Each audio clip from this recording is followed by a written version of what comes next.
Hi everyone, hope you're all keeping well. I wanted to talk briefly today about a line that I played in one of my earlier videos, as I've been asked about it a few times. It's sort of a pentatonic arpeggio idea, which I did within the end performance of my minor blues scale hack video.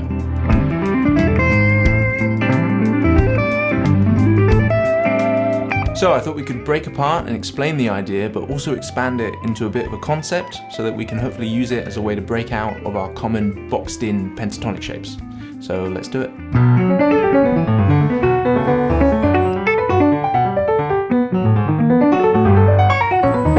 So as I said, this is a pentatonic idea, and we're going to first be visualizing this using the 5 pentatonic boxes. So I'm going to assume you already have a rough idea of those scale shapes. Let's stick to a favorite, which is our A minor pentatonic, and use that as our framework.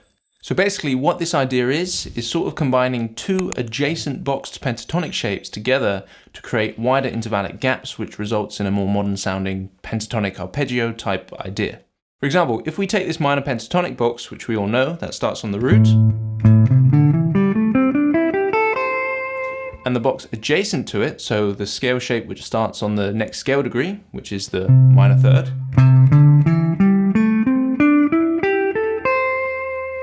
if we combine them together, we get this sound.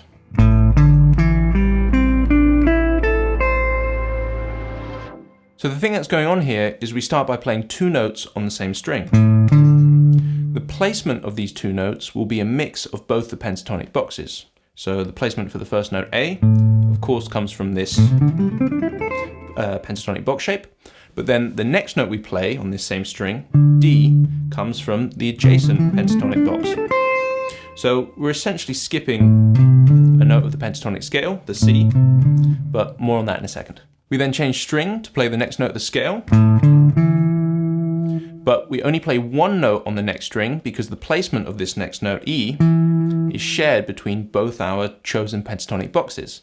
It's in this one, and it's also in this one. This is then our pattern, so we change string to do the same thing. So from E, we play the next note of the scale, and then we skip a note to get a mix of both boxes, and then we change string to play the next note where the placement is shared, and then the same thing using the next 2 strings. For me, I tend to slur every time there's 2 notes on the same string when it's up to speed.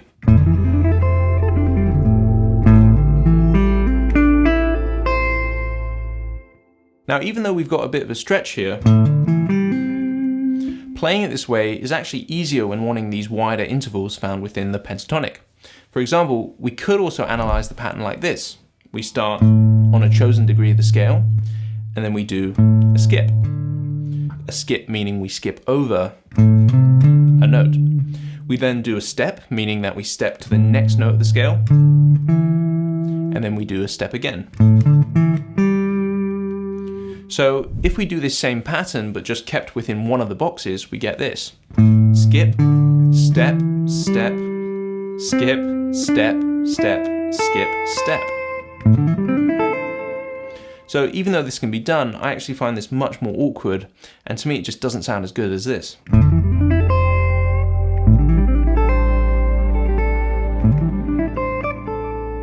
Okay, so now that we understand the construction of the pattern, we're going to apply this to each scale degree of the minor pentatonic. And we could actually now see this combined shape as our new box that replaces this one. And because we're going to apply it to each scale degree, we're going to have 5 of these new wider scale boxes which will replace our original ones. Hopefully this will just encourage some more interesting ideas and give you another means of visualization when playing in the pentatonic framework. So if we start on the next scale degree and do the same pattern, we're now combining the pentatonic box that starts on the minor third, C. And then the pentatonic box adjacent to it, so the one that starts on the 4th, D. So putting them together, we get this.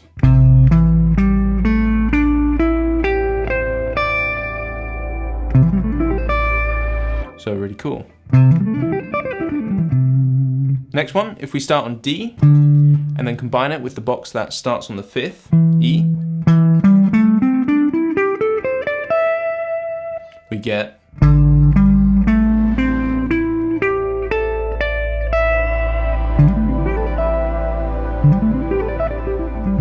The next shape, using the box starting on E, with the one adjacent to it, which starts on the flat 7, G.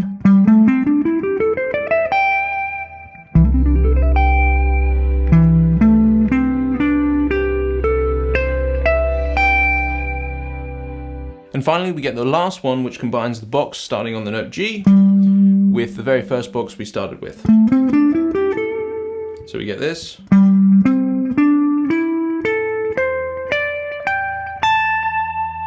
We could also take this one down an octave, but it's a bit more of a stretch.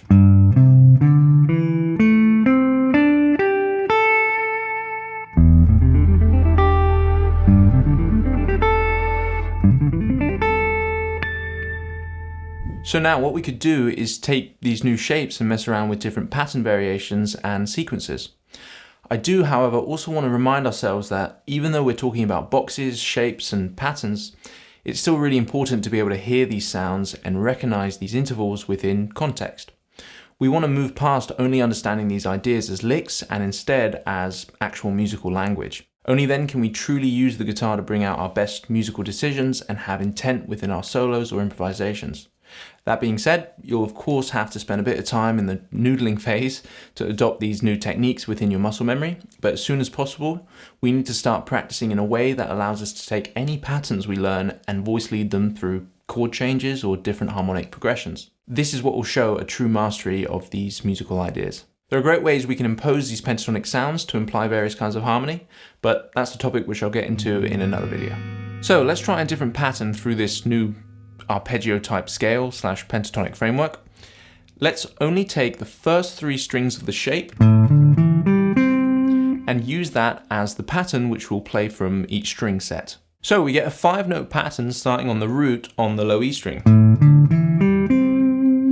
We're then going to play this same 3-string or 5-note pattern, but starting from the 4th on the A string. And then the same for the flat 7 on the D string. And then from the minor 3rd on the G string. We could see the patterns for each string set as just the starting 3 strings from our different combined boxes which start on each scale degree. For example, the one starting on D. This is just the same as the first 3 strings from the scale shape or position which starts with D on the low E string. Same for G. And same for C2. This one's just in a different octave.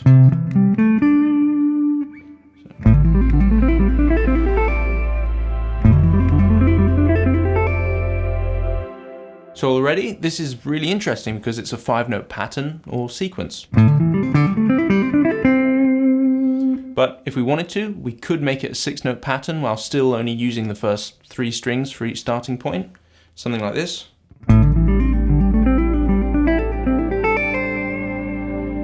So for the 3rd string of each pattern, I go back and play the note we skipped past. So skip, step, step, skip, and then step back.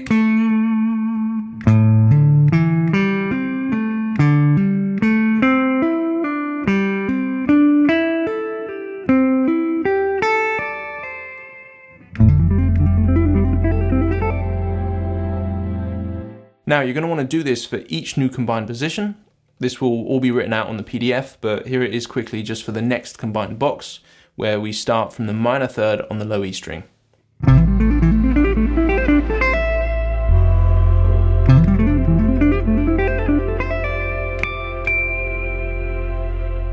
For descending, we can just experiment with playing these ideas backwards.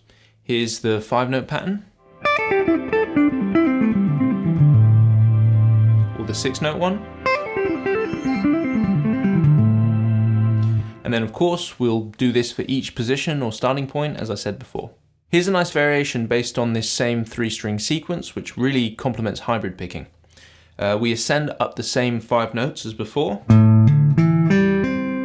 We then go back down to the string below and then do a step up to the next note above. We then drop back down to the very bottom string and then do another step up to the next note before resolving.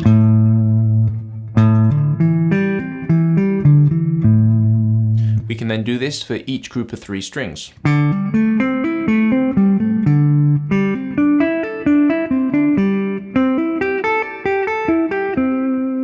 So I'm using the hybrid picking technique for this, so pick and slur, pick, hybrid, slur, pick, hybrid, pick, hybrid, pick. They actually connect really well together if you don't resolve or repeat the first note at the end of each sequence. So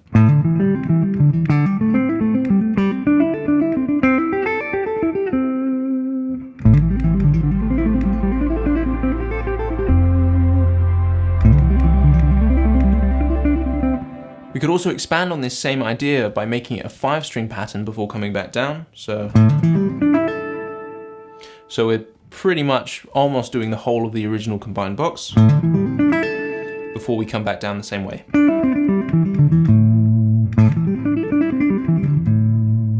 Because this is now using 5 strings for each pattern instead of just 3, we'll only be able to also play this off of the A string as well as the low E string.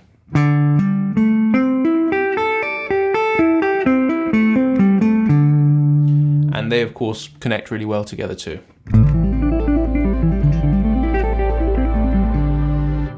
For a descending idea, we could do another sort of 3-string grouping. Or the sort of 5-string grouping idea. Connect them.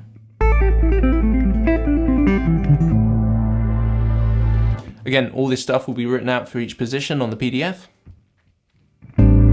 I actually love the sound of this hybrid picking pattern, but assigning it to 9th arpeggios built from the A string. For example, here's D major 9.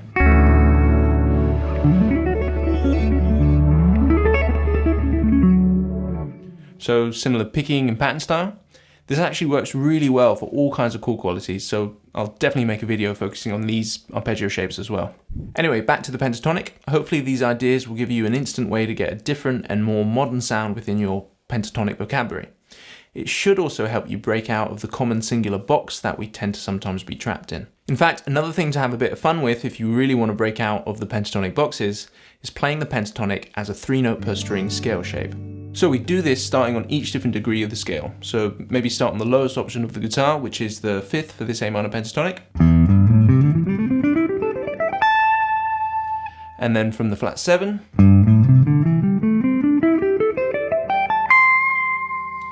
From the root.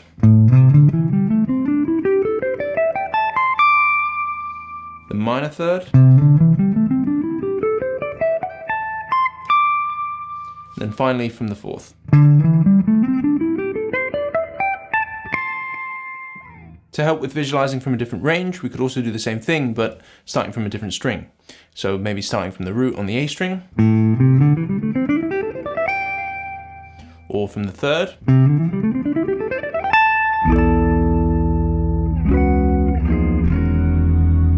As always, all the material for this stuff, along with many more in-depth concepts, are available, so you can check out my Patreon page for that. Huge thanks for watching. Make sure to subscribe and hit the bell icon so that you keep up to date with the channel. And if you're enjoying the videos, please do give it a like, as that's always a huge help. Thanks again, and I'll see you soon.